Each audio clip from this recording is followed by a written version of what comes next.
ராணுவ பயிற்சின்றது வந்து ஒரு சிவிலியனை சோல்ஜரா மாத்துறதுக்காக ரெடி பண்ணுவாங்க.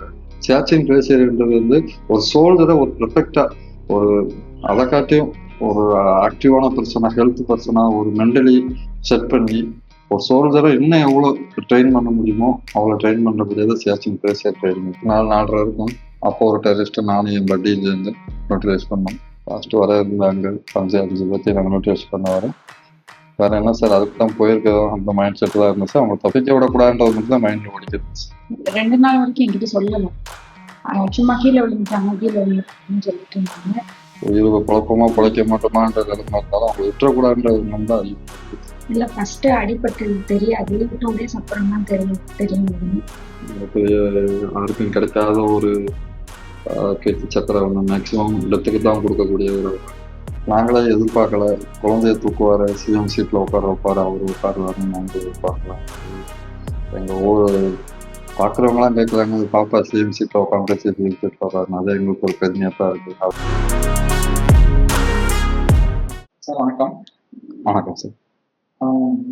கீர்த்தி சக்கரா விருது பெற்றிருக்கீங்க சார்.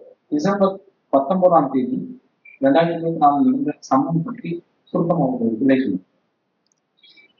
நான் 34 ராஷ்டிரிய ரேட்ல சார் போஸ்ட் எடுப்பேன். அது சவுத் காஷ்மீர் சோபியா குல்காம் டிஸ்ட்ரிக்ட் வராது. அங்கே இருக்க 34 ராஷ்டிரிய ரேட்ல போஸ்டர் இருந்து அந்த சார்லி கம்பெனியில் ஃபர்ஸ்ட் இனிஷியல் கேட்டில் செலக்ட் ஆகி அங்கே இருந்து டியூட்டி பார்த்துக்கிட்டு இருந்தேன். லான்ச் ஆப்ரேஷன் இந்த மாதிரி போகிறது இருந்தது சார். ராஷ்டிரிய ரைஃபிள்ன்றது வந்து தீவிரவாதிக்கு விவசாயிகளுடைய ஒரு சிறப்பு பசல் படுது சார். அங்கே அப்படி இருக்கப்போ தான் 19 டிசம்பர் 2024 காலையில் எங்களுக்கு இன்ட்ரு கிடச்சி 3:30 கிட்ட 3:15 கிட்ட அங்கே அந்த இடத்துக்கு போயிட்டோம். குல்காம் டிஸ்ட்ரிக்ட் கேடர் ஏரியாவில். அங்கேருந்து ஒரு வீட்டில் டார்கெட் ஹவுஸில் சர்ச்சிங் உள்ள இறங்குறப்ப 360 கவர் பண்ணிட்டோம். 34 வேறு ஃபுல்லாக எல்லா கம்பெனியும் அது கவர் ஆகிறப்ப தான் அந்த சர்ச்சிங் உள்ள இறங்குறப்ப அங்கேருந்து எங்களுக்கே தெரியாமல் நாங்கள் உள்ள சர்ச்சிங் இறங்குறதுக்கு முன்னாடியே உள்ள ரேன்ஸ்குள்ளே இறங்கிட்டாங்க. ரேன்ஸ்குள்ளே இறங்கி அங்கேருந்து வெளியே ஓவராலாக எஸ்கேப் ஆகிறப்ப அந்த எஸ்கேப் எக்ஸிட் வேலையில் நாங்கள் கொஸ்டினில் இருந்தேன். ஃபர்ஸ்ட் அவங்க தான் ஃபைட் ஸ்டார்ட் பண்ணாங்க. ஃபர்ஸ்ட் நான் தான் ஃபர்ஸ்ட் ஒரு டெரரிஸ்ட் நியூட்ரலைஸ் பண்ணிட்டு எங்கள் சிஓக்கு மோட்டரில் பாஸ் பண்ணேன். அங்கே இருக்க சபாஸ் சொல்லிட்டு எத்தனை டெரரிஸ்ட் இல்லைன்னு சொல்லி இருக்காங்கன்னு தெரியல. மேலே ட்ரோனில் இன்னும் 2-3 பேர் இருக்க மாதிரி சொல்லி தகவல் கிடச்சி அடுத்து கொஞ்சம் 5:30 இருக்கும். அப்போ ஒரு டெரரிஸ்ட்டை நானும் என் பட்டியிலேருந்து நியூட்ரலைஸ் பண்ணோம். ஒரு 5:45 கிட்ட தான் அது ஒரு டெரரிஸ்ட் என்ன எய்ம் பண்ணி அடிச்சதுல தாடை வலது சொல்கிறேன் அதில் புல்லட் பட்டுருச்சு. பட்டதுக்கப்புறம் அங்கே என்ன எத்தனை பேர் இருக்காங்கன்னு கன்ஃபார்மாக தெரில. 5 பேருன்றது நாங்கள் இருந்ததுக்கப்புறம் தான் கன்ஃபார்ம் பண்ணோம் 5 பேர். அதுக்கு முன்னாடி 2 பேர் நியூட்ரலைஸ் பண்ண மாதிரிலாம் இருந்துச்சு. அப்போ அடிபட்டதுக்கப்புறமும் லாஸ்ட் வரை அங்கே இருந்து அந்த 5க்கு 5 பேரையும் எங்கள் சப்போர்ட்டிங்கில் இருந்த கேப்டீம் நான் சேர்ந்து நான் கொஞ்சம் என்னால் முடிஞ்ச அளவு வந்து லாஸ்ட் வரை இருந்து சண்டை ஃபைட் பண்ணி அந்த 5க்கு 5 பேரையும் நியூட்ரலைஸ் பண்ணோம். அதனால தான் 15 ஆகஸ்ட் 2025 அப்போ அங்கே ஃபயர் பண்ணதுக்கப்புறம் நைட்டு பேஸ் ஹாஸ்பிட்டலுக்கு எடுத்துகிட்டு போனாங்க. அங்கேருந்து ஆர்ஆர் ஹாஸ்பிட்டலுக்கு எடுத்து போனாங்க. மொத்தம் 7 சர்ஜரி முடிஞ்சிருக்கு. அது நடந்துக்கிறக்கப்ப தான் 15 ஆகஸ்ட் 2025 கீர்த்தி சக்கரா என்பவர் Indian president Droupadi Murmu madam அவங்க அறிவிச்சாங்க. அறிவிச்சதுக்கப்புறம் இப்போ 8 ஜூலை 2026 ஜூன் அப்போ கூப்பிட்டு ராஷ்டிரபதி பவனில் எங்களை கூப்பிட்டு எங்கள் பேரண்ட்ஸு ஒய்ஃபு குழந்தை எல்லாத்தையும் கூப்பிட்டு மேடம் வச்சு பதிச்சு தாடை எலும்பு உடைந்து ஆய் முழுசா உடைந்து கைப்பகுதி கால் எலும்பு எல்லாம் உடைஞ்சு அப்படின்னு கேள்விப்படும் போது எங்களுக்கு அவ்வளவு பயமா இருக்கு. ஆனா நீங்க அந்த சுச்சுவேஷனை எந்த மாதிரி ஹேண்டில் பண்ணுவீங்க? அடிபட்டோனையும் ரொம்ப பெரிய அடி மாதிரி தான் தெரிஞ்சு. கையை தூக்க முடியல. தாடையிலேருந்து ரத்தம் வந்துக்கே தான் இருந்துச்சு. கீழே அங்கேயே விழுந்ததெல்லாம் கண்ணால் பார்த்தேன். இருந்ததுக்கப்புறம் அங்கேருந்து தப்பிக்கணும்னு நினச்சா தப்பிச்சிருக்கலாம். லாஸ்ட் வர இருந்து அங்கே 5 பேர்த்தையும் நாங்கள் நியூட்ரலைஸ் பண்ண வரோம். வேற என்ன சார், அதுக்கு தான் போயிருக்கோம். அந்த மைண்ட் செட் தான் இருந்துச்சு. அவங்க தப்பிக்க விடக்கூடாதுன்றது மட்டும் தான் மைண்ட்ல ஓடிக்கிருந்துச்சு. இந்த சம்பவம் நடந்தப்ப உங்க மனைவி 6 மாச கர்ப்பமா இருந்தாங்க. அதுக்கு உங்க தலைப்பு 6 மாசம் இல்லை சார், 50 நாள் ஆச்சு. 50 நாள் 50 நாள் இருந்தாங்க. எதிர்பார்க்காத அவங்களுக்கு ஒரு மனவேதனை அந்த மாதிரி ஆயிடுச்சு. அப்போ உயிர் பழக்க மாட்டாருங்க. எனக்கு அந்த டயத்துல நினைச்சு பார்த்தேன், நான் நமக்கு இந்த மாதிரி ஆயிடுச்சு. ரெண்டையும் நல்லபடியா நானும் உயிர் பழச்சு, உன் குழந்தையும் நல்லபடியா இருக்கு. எனக்கு பெரிய சந்தோஷம். கடவுளுக்கு நன்றி.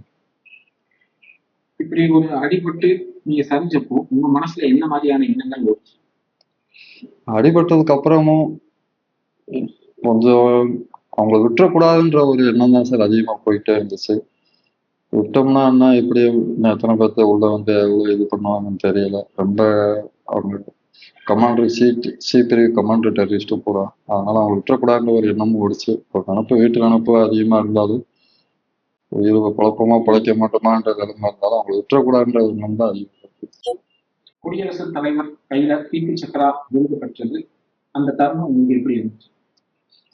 ரொம்ப மிகப்பெரிய சந்தோஷமா இருந்துச்சு சார். மிகப்பெரிய யாருக்கும் கிடைக்காத ஒரு கீர்த்தி சக்கரை ஒன்று மேக்சிமம் இடத்துக்கு தான் கொடுக்கக்கூடிய ஒரு award.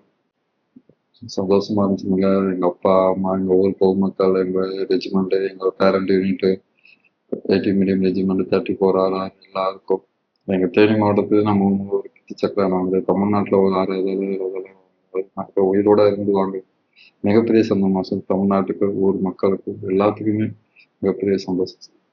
நீங்க எத்தனை பாராட்டுகள் பெற்றிருக்கீங்க, இருந்தாலும் உங்களால மறக்க முடியாத பாராட்டுகள் இது? உம் மறக்க முடியாத பாராட்டுனா எங்க இந்த இப்ப கூட எங்க ரெஜிமெண்ட் தரப்புல பண்ணாங்க. அவங்க ஃபேமிலி எங்க வந்து பண்ணாங்க. அது இருந்துச்சு. அனாதை ஆசிரமம் குழந்தைகள் பாராட்டுறாங்க, ஸ்கூல் காலேஜ் உங்க ஸ்டூடெண்ட்ஸ் எல்லாம் பாராட்டுறாங்க, வயசான முதியோர்லாம் பாராட்டுறாங்க. எங்க எங்க ரெஜிமெண்ட்ல இருந்த இப்ப ரிட்டையர் ஆகி 30 வருஷம் 40 வருஷம் ஆயிடுச்சு, அவங்க கூட தேடி வந்து பாராட்டுறப்ப, அவங்க 1997 ரிட்டையர் ஆனவங்க. நான் 1996 பிறந்திருக்கேன். அவங்களாம் எனக்கு தேடி வந்து பாராட்டுறப்ப மிகப்பெரிய ஒரு பாக்கியமா தான் சார் நமக்கு. மறக்க முடியாத சண்டைக்களம் அப்படின்னா நீங்க எதை சொல்லுவீங்க? எப்படி சார் பொதுவா மறக்க முடியாதுன்னா சார், இப்ப எங்களோட ஆப்ரேஷன் நான் சொல்லுவேன். இப்ப நாங்க பண்ண ஆப்ரேஷன் ரெக்கார்டு தான். ஒரு 2.5 மணி நேரம் 3 மணி நேரத்துல 5 மினிட் நடிச்சது ஒரு ரெக்கார்டு தான். அப்புறம் எங்க 80 மில்லியன் நாங்க லேல போஸ்டட் இருக்கப்ப அந்த கல்வன் காட்டி கோபுரம் பிளாக் அங்க சைனா கூட நாங்க வாருக்கு ப்ரிப்பேர் ஆனது, அந்த அதே எங்களுக்கு ஒரு ஒரு எக்ஸ்பீரியன்ஸா இருந்துச்சு. வார் எப்படி நடக்க போகுது நான் அதுதான் சொல்றேன். அது ஒரு நல்ல எக்ஸ்பீரியன்ஸ். அப்புறம் நாங்க பண்ணது வந்து எங்களுக்கு அது ஒரு நல்ல எக்ஸ்பீரியன்ஸ். நீங்க ராணுவ பயிற்சி பெற்றிருக்கீங்க. இந்த ராணுவ பயிற்சி பெற்றதை பற்றியும் சியாச்சின்ல கடும் பயிற்சிகள் பற்றி பற்றி கொஞ்சம் சார், ராணுவ பயிற்சின்றது வந்து ஒரு உடம்பத்தான் சார் ரெடி பண்ண. அது ஒரு பேசிக் ட்ரைனிங் 6 மாசம் காலங்களா இருக்கும். அவங்க ஒரு சிவிலியனை சோல்ஜரா மாத்துறதுக்காக ரெடி பண்ணுவாங்க. சேச்சிங் கிளேசியர்ன்றது வந்து ஒரு சோல்ஜரை ஒரு பெர்ஃபெக்டா ஒரு அதை காட்டியும் ஒரு ஆக்டிவான பர்சனா, ஹெல்த் பர்சனா, ஒரு மென்டலி செட் பண்ணி ஒரு சோல்ஜரை இன்னும் எவ்வளவு ட்ரெயின் பண்ண முடியுமோ அவ்வளவு ட்ரெயின் பண்ணக்கூடியது சேச்சிங் கிளேசியர் ட்ரைனிங் இருக்கு. அதே மாதிரி மலை உச்சியில கடும் பொருள் பணிந்தெல்லாம் வேலை செஞ்சிருக்கீங்க, அதெல்லாம் எப்படி இருந்துச்சு? அது நாங்க பண்ண இந்தியாவில வேர்ல்டுலேயே செகண்ட் கன்னேரியான கம்பெனி இந்த சியாச்சின் பேஸில் டயர் செடல்னா அது ஒரு நரகம் தான் சொல்லுவோம். சியாச்சின் பேஸில் போஸ்டர் போயிட்டு அங்க வந்து ஒரு நரகம் மாதிரி தான் இருக்கும். உடம்பு ரீதியாகவும் மன ரீதியாகவும் ரொம்ப பாதிக்கப்படுவோம். இருந்தாலும் அங்க எங்களுக்கு டூட்டி பார்த்த அனுபவம் நாட்டை பாதுகாக்கிறவங்க ஒண்ணு மட்டும்தான் என் மனசு வருது. அதே மாதிரி 3-4 மாசமா குளிக்கவே முடியாதாமே அந்த மாதிரி இடங்கள் எல்லாம் சார் அது எப்படி இருந்துச்சு? குளிக்க முடியாது சார். போய் ஒரு தடவை மேல நாங்க போஸ்டர் ஏறி போயிட்டோம்னா ஃபர்ஸ்ட் கிளேசியர்லேயே ஃபர்ஸ்ட் செகண்ட் தேர்ட் கிளேசியர்லாம் இருக்கும். நாங்க போற கிளேசியர்லாம் ஃபர்ஸ்ட் கிளேசியர் லாஸ்ட் எண்டில் போகும் வந்து அங்கெல்லாம் குளிக்க முடியாது, துடைக்கத்தான் முடியும். தண்ணியில வச்சு துடைக்க முடியும். ட்ரெஸ்ஸே நிறையா சாக்ஸ் 3-4 சாக்ஸ் இன்னரு, அப்புறம் கோட்டு ரெசின் கோட்டு டென்ட் இருக்கிறதுனால, ஏன்னா -45 35லேருந்து 45ல 50 வரை போறக்கூடிய இடத்துல நம்ம டியூட்டி பார்க்குறப்ப குளிக்க முடியாது, தண்ணி படக்கூடாது. அதே மாதிரி உங்க இந்த மாதிரியான இடங்களுக்கு போறப்ப உங்க வீட்டுல இருக்கவங்களோட எப்படி தொடர்பு கொள்வீங்க? போன் பேச முடியுமா? அதே மாதிரி உங்க மனைவியுடனான அன்பு பரிமாற்றம் மற்றும் அவங்களோட எப்படி பேசணும்னா என்ன மாதிரி விஷயங்கள் சொல்லுவீங்க? அங்க மேக்சிமம் நாங்க இப்ப எப்படின்னு தெரியல சார். நாங்க போறப்போ ஒரு 5-6 வருஷத்துக்கு முன்னாடி கம்யூனிகேஷன் ரொம்ப கம்மியா தான் இருந்துச்சு. இருக்கு. ஒரு ஒரு அதுவுமே ஒரு லெவலுக்குள்ள தான் இருக்கு. நாங்க போன போஸ்ட் இந்த மாதிரி ரொம்ப டாப்ல போறது இருக்கு. கம்யூனிகேஷன் நாங்களே ஒரு 70 80 கிட்ட வீட்டுல பேசாம தான் இருக்கோம். அது கம்யூனிகேஷன் ஒரு இதா தான் சார். அதே மாதிரி முதலமைச்சர் விஜயை பார்த்தப்ப அவர் என்ன சொன்னாரு? தமிழ்நாட்டுக்கே பெருமைன்னாரு. உங்களை பார்த்ததுல எனக்கு பெரிய சந்தோஷம் சொன்னார். உடம்ப பார்த்துக்கணும்னு சொன்னாரு. வேற ஏதா இருந்தாலும் சொல்லுங்க அப்படின்னு சொன்னாரு. வீட்டுல உங்களோட குழந்தையை பற்றி அவர் கொஞ்சினாரு. அந்த தருணம் உங்களுக்கு எப்படி இருந்தது? ரொம்ப சந்தோஷமா இருந்துச்சு சார். நாங்களே எதிர்பார்க்கல. குழந்தைய தூக்குவாரு, சிஎம் சீட்ல உட்கார வைப்பாரு, அவரு உட்காருவாருன்னு நாங்களும் எதிர்பார்க்கலாம். எங்க ஊர் பாக்குறவங்க எல்லாம் கேட்கறாங்க, பாப்பா சிஎம் சீட்ல உட்காந்து சிஎம் சீட்ல உட்காருன்னு. அது எங்களுக்கு ஒரு பெருமையா தான் இருக்கு. அது அவர் பண்றாருன்னா அவரோட மனசுக்கு பெரிய மனசு வருஷம். கடுமையான உறுப்பினர் சிக்கி உயிரை பணயம் வச்சு இப்போ உயிர் பிழைச்சு வந்திருக்கீங்க. இந்த வாழ்க்கை எப்படி இருக்கு? கொஞ்சம் கஷ்டமா இருந்தாலும் அது நம்ம போனதே அதுக்காக தான் போனோம். யூனிஃபார்ம் போட்டது அதுக்காக போட்டோம்ன்றது மாதிரி அதை நினைச்சு பெருசால இருக்க முடியும். ராணுவ வாழ்க்கை எப்படி? உங்களோட குடும்ப வாழ்க்கை எப்படி? ராணுவ வாழ்க்கை வேற மாதிரி இருக்கு சார். அது ஒரு தனி உலகம். குடும்பத்துக்குள்ள வந்தா எங்கிட்ட ஒரு மாதிரி இருக்கு. ரெண்டுமே அது ஒரு உலகம், இது ஒரு உலகமா இருக்கு. அது ரெண்டையுமே மேனேஜ் பண்ணிட்டு போகணும். அது அப்படித்தான் சின்ன சின்ன மேடு பலன்களும் போயிட்டு அட்ஜஸ்ட் பண்ணி போயிட்டு எல்லாருக்குமே அப்படித்தான் போகுது. எனக்கு மட்டும் அப்படித்தான். ஓகே, நன்றி. நீங்க உங்களோட பணி செய்ய இன்னும் வாழ்க்கை. ஆனா இப்போ உங்களோட பையன் மீனாட்சி சுந்தரம் வந்து இவ்வளவு பெரிய விருது பெற்று வந்திருக்காரு. அவரை பத்தி கொஞ்சம் சொல்லுங்க. அது உங்களுக்கு எவ்வளவு பெருமையா இருக்கு? எனக்கு ரொம்ப சந்தோஷமா இருக்கு. என் பேர் ஐயப்பன் சார். என் மகன் பேர் மீனாட்சி சுந்தரம். நான் கொஞ்சம் வயசுல இருந்து அவன் போகையில இருந்து போஸ்ட்ல இருந்தேன். அவன் மிலிட்டரி போகும்போது ஆர்வமா இருந்தேன். மிலிட்டரி போனா 8 வருஷத்துல 8 வருஷத்துல அடிபட்டுச்சு. அடிபட்டதுல ரொம்ப ரொம்ப ரொம்ப பெருமைன்னா ஒரு தாக்கினதே என் பிள்ளைய பற்றி சொல்லி. அதனால வந்து இந்த விருது கொடுத்ததுனால இந்த ஊர், தமிழ்நாடு, இந்தியா எல்லாமே மெச்சி குடும்பம் கேட்கப்பட்டியது. எல்லா வீடு நம்ம மெட்ராஸ், சென்னை, ஹரியானா இப்படி வந்து வெளியே பசைக்கு ட்ரெயினேஜ் வந்து என் பிள்ளைய பார்க்க வந்தாங்க. அது எல்லாத்துக்கும் பெருமை. எனக்கு ரொம்ப ரொம்ப பெருமை. உங்க கணவர் மீனாட்சி சுந்தரம் வந்து இப்ப கீர்த்தி சக்கர அவார்டு வாங்கியிருக்காரு. அதே நேரத்துல அவர் அந்த வாழ்க்கையில இருக்கப்ப அன்னைக்கு வந்து நீங்க மாசமா இருக்குன்னு சொல்றாங்க. அன்னைக்கு உங்க கணவர் ராமகிருஷ்ணனை கடும் காயமடைஞ்சப்ப நீங்க எப்படி அந்த சுச்சுவேஷனை ஹேண்டில் பண்ணீங்க? உங்களுக்கு அது எப்படி இருந்துச்சு அப்படிங்கறது புரிஞ்சு. இல்ல ஃபர்ஸ்ட் அடிபட்டது தெரியாது. 2 days அப்புறம் தான் தெரியும். நான் பிரெக்னெண்டா இருந்தேன். யாரும் என்கிட்ட சொல்லல. நார்மல் டியூட்டிக்கு போயிருக்காங்க. 24 hours டியூட்டி அந்த மாதிரி தான் சொல்லிட்டு இருந்தாங்க. சரின்னு சொல்லிட்டு எப்படினாலும் டெய்லி ஒரு 1 time 2 time ஃபோன் பண்ணிடுவாங்க. என்ன டியூட்டியா இருந்தாலும் ஃபோன் பண்ணி இந்த மாதிரி அப்படின்னு சொல்லிட்டு தான் போவாங்க. அன்னைக்கு மதியானம் 2 3 மணி வரைக்குமே ஃபோன் பண்ணது ஆன்லைன் வரல. என்ன நான் ஃபோன் பண்ணப்போ இன்னொருத்தவங்க எடுத்து 24 hours டியூட்டி மறுநாள் தான் வருவாங்க, மறுநாள் தான் பேசுவாங்க அப்படின்ட்டாங்க. சரி, இவங்க ஆர்ஆர் போறதே சொல்லிட்டு தான் போயிருந்தாங்க. டியூட்டி எப்படி வரும் என்னன்னு தெரியாது அப்படின்னு. அதனால அந்த மாதிரி டியூட்டி போயிட்டாங்க போய் அப்படின்னு வச்சுட்டு இருந்தேன். அதுக்கப்புறம் நைட்டு வேற ஒருத்தவங்க ரிலேட்டிவ் ஒருத்தவங்க அவருக்கா ஃபோன் பண்ணி இந்த மாதிரி எங்க அம்மா கிட்ட சொன்னாங்க. இந்த மாதிரி ஏதோ அடிபட்டிருக்கான் அதுக்கு அப்படின்னு. கேட்டீங்களா?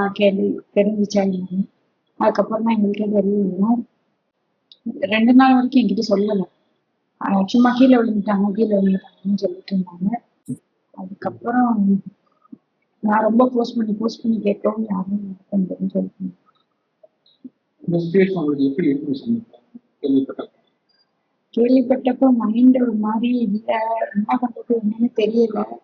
யாருக்கிட்ட கேக்குறதுன்னு தெரியல. இங்க யூனிட்ல இருந்த மாதிரி எல்லாரும் தெரியும். கொஞ்சம் பக்கத்துல கொஞ்சம் குவார்டர்ஸ்ல இருந்தவங்க பத்தி தெரியும். அங்க யாருமே தெரியாது. யாருக்கிட்ட கேட்க என்ன ஏன்னு தெரியாதப்போ என்னோட க்ளோஸ் ஃப்ரெண்ட் ஒரு அண்ணன் நம்பர் இருந்துச்சு. அந்த அண்ணா கிட்ட தான் கேட்டேன். ஒரு 3 days வரைக்கும் நார்மலா சும்மா சின்னதுதான் அப்படின்னு சொன்னாங்க. அதுக்கப்புறம் நான் வீடியோ கால் போட்டப்பதான் தெரியும் ஃபர்ஸ்ட் டைம் இந்த மாதிரி அடிபட்டு வந்திருக்கேன். இப்போ ரொம்ப தாங்க முடியல. அதை யோசிச்சே பார்க்க முடியல. அந்த மாதிரி ரொம்ப கஷ்டமா இருந்துச்சு. இப்போ அந்த கீர்த்தி சக்கர அவார்டு வாங்கியிருக்காரு. இது உங்களுக்கு எப்படியான ஒரு தருணமா இருக்கு? அதை பத்தி யோசிச்சு ரொம்ப சந்தோஷமா இருந்துச்சு. கீர்த்தி சக்கர கொடுத்தப்ப அது கூடயே இருந்த கஷ்டப்படுறதுலாம் நான் பார்த்திருக்கேன். 4 time சாப்பிட முடியாது. ரொம்ப கஷ்டம் எல்லாமே. அது அவர் கஷ்டப்பட்டதுக்கு இது பெருமையா இருந்துச்சு. கிடைச்சது பெருமையா இருந்துச்சு. சந்தோஷமா இருந்துச்சு. ஒரு மாதிரி எமோஷனலா இருந்துச்சு.